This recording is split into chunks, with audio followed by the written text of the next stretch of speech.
Another 8 good minutes. I can predict this is going to be my favorite episode of all time already. Two of my favorite guys, Bogey and Sully, are here. Guys that need no introduction in the civilized world. How are you guys today? Thanks for coming in.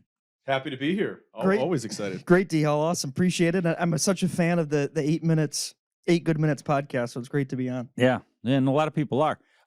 So anyway, so glad you guys are here, because what we like to discuss on 8 good minutes more than anything is best practices, success principles. I feel like we could talk for hours, so doing this in 8 minutes is going to be impossible. And I consider you guys both to be, true success stories, self-made guys, kind of started in one industry, transitioned over to another, took a huge leap. It would be good to start the show talking about how that went, sort of thinking back on this huge leap from being in the radio business to running your own business, a digital marketing firm, and just sort of what you had to overcome to get from point A to point B. I think that's a really incredible story. Yeah, well, hopefully it's just the beginning. Yeah. I don't necessarily feel like we're huge success stories or anything like that. I think we're, still building and still on our way. So that's exciting. Obviously, from that standpoint, I think the other side of it is, we obviously had, some great mentorship, and friendship from you and, people encouraging us along the way. And, for us, I think it was just something that happened very organically. In 2019, just conversations that kind of started based on some of the work that we were doing for, companies like Call Financial, a few other companies in the area. And it just, you have conversations and you go, Mike, I feel like we can do more. I feel like, there's more here that we could do together. And it became got an account here, got an account there, got an account there. All of a sudden it's like, hey, do you really want to do something here and go in together? And that's really how it started. And, it wasn't really long after that, a few months after that, that both of us were able to walk away and dive in full time. Yeah. I think you have to take risks. Obviously, you have to be comfortable taking risks, and a lot of people aren't. And I think that what we did was absolutely a calculated risk, and certainly it's been great so far. And our team is just fantastic, and we have 5 full-time people on our staff now, and that was huge for us as well to be able to dive into it together. But then, in a fairly quick way, hire more people, start to grow, start to scale, and so far it's been awesome, and really just love what we do and have a huge desire to keep building the business. It felt like at that time, to me, as I was kind of an insider, but not totally inside, but the Metro Detroit Golfer Group was a huge piece of how that happened. Can you just tell the folks about what that was and how that all developed? Because it's a crazy great story. I think that was absolutely kind of the tip of the iceberg in terms of the final, hey, this makes a lot of sense just to dive and leave our jobs and create this company. Got tens of thousands of people interested. So yeah, look, when COVID happened, obviously there was this huge discussion in this state of, can you play golf? Can you not play golf? Can you have a beer on the golf course? Can you touch the flag stick? Remember that? There was, literally foam in the cups and no rakes. We're not going. There were helicopters flying over golf courses. All right. Let's reel it in. So there was this huge discussion of, can you play golf or can you not? So we started what was called Metro Detroit Golfers on Facebook, Instagram, Twitter, text message list. There was merchandise, everything. And basically just tried to create an online space, a digital space, a discussion about golf in Michigan. So I think that at that time there was so much discussion. But look, as you well know, you're such a accomplished Michigan golfer and have been playing golf in the state, for a long time. And there is a huge appetite for golf in the state. So we kind of thought it was an untapped market where there's such a huge appetite for golf. It's the 3rd biggest golf state. People don't even realize that. And how can we kind of create a space for Michigan golfers to connect? And I would just add, on the marketing side of things, it became this huge case study almost for everything else that we were doing as far as improving your presence digitally, improving your presence online, creating and cultivating a community like that, and the amount of passion that people have for golf in the state of Michigan. It helped us, as far as talking points were concerned, being able to literally give an example of how you go about building an audience and creating engagement. Yeah, didn't you at one point have 50,000 or more folks that were engaged with that group? Still is, yeah. Yeah, humongous. I mean, Yeah. So, and thank you. Our digital marketing firm, Make the Turn. Look, there's a lot that we do with golf, and I think there's a great synergy with golf and with our marketing company. We make the turn. for sure. Yeah. But There you go. it also fits so many other companies that we're helping make the turn to the next level, make the turn to the digital age, et cetera. So I think that golf has certainly been a big part of what we've done, both from literally the golf clients that we have at Make the Turn, but also just from the business sport that golf is. Yeah. How many connections, how many people play golf that are in business, how many deals get done on the golf course. There's so much great business that can get done because of golf. Yeah. And you guys certainly take advantage of that. You know, I wish I could play as much as Kyle, but I'm trying to get out there a little more.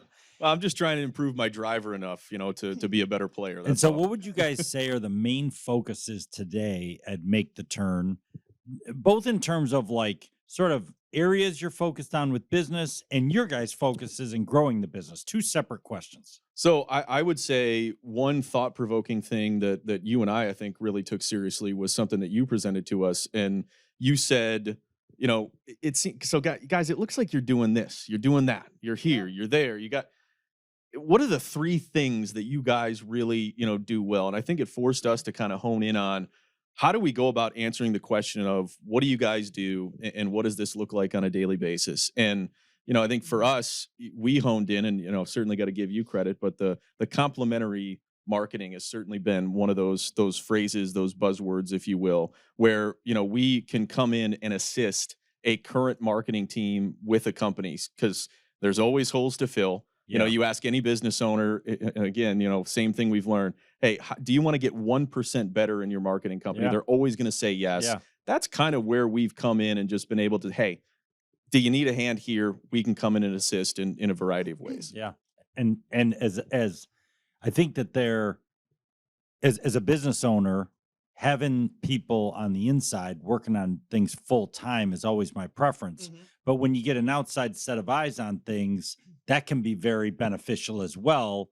Because we talked about, like, you guys are helping Hall Financial with recruiting, and you guys started bringing up a bunch of points that, I'm so close to it, I don't even think about some of those things. You know what I mean? And if we can help, that's what we want to do, right? As cliche as that sounds, there's plenty of times where we recommend companies you should hire someone full time, right? But I think what we've learned is that even just from hearing from companies that call us, inevitably, we have some partnerships with companies that have great marketing in place, but inevitably they need an extra hand or they need an extra service. They need to get another 10% better, whatever it might be. So they're able to hire our team and our firm, of 8 people to assist in very skilled areas such as content creation, digital advertising, et cetera, without having to hire someone full-time internally to fill those, services and pay benefits and all things like that. All right, I'll let you guys get out of here on this because, we're already at 8 good minutes. But That was fast. I know it goes by fast. What's the best piece of advice that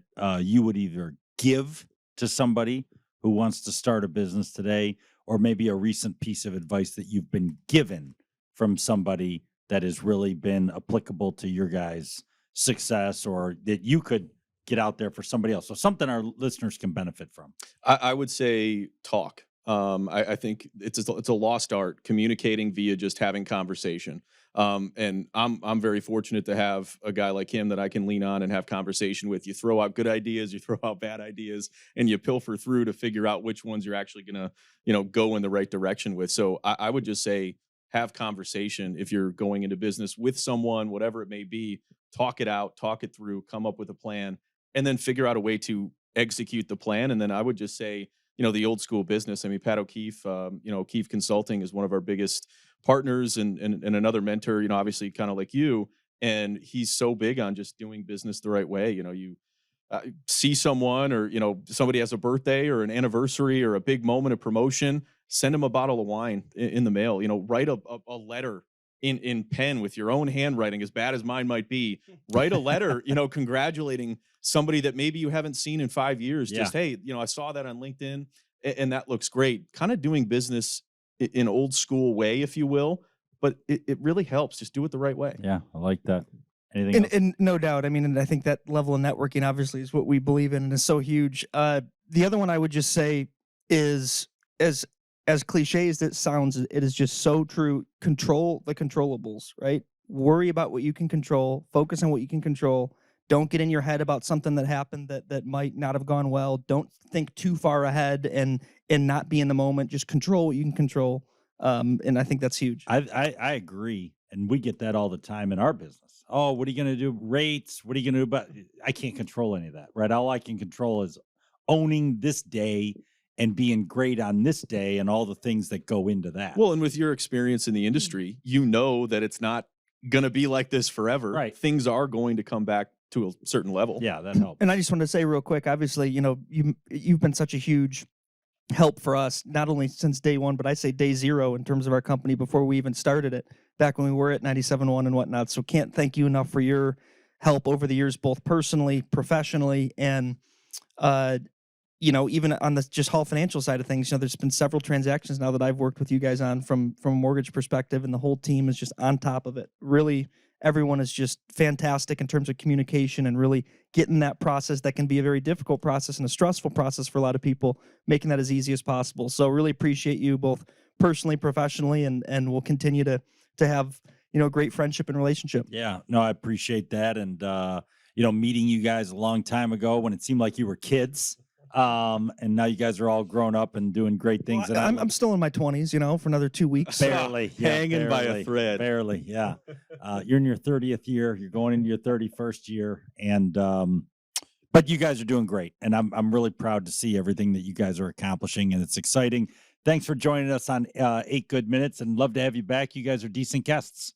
Appreciate it. Yeah, decent. Call it 13 good minutes. And today. we'll talk next time. We'll talk PGA Tour Live Golf. That'll be the whole subject. There's something going on there? Yeah, there's something going on. That's on the next episode. Until next time, this has been probably about 13 good minutes, but it's been good 13 minutes. We'll see you next time.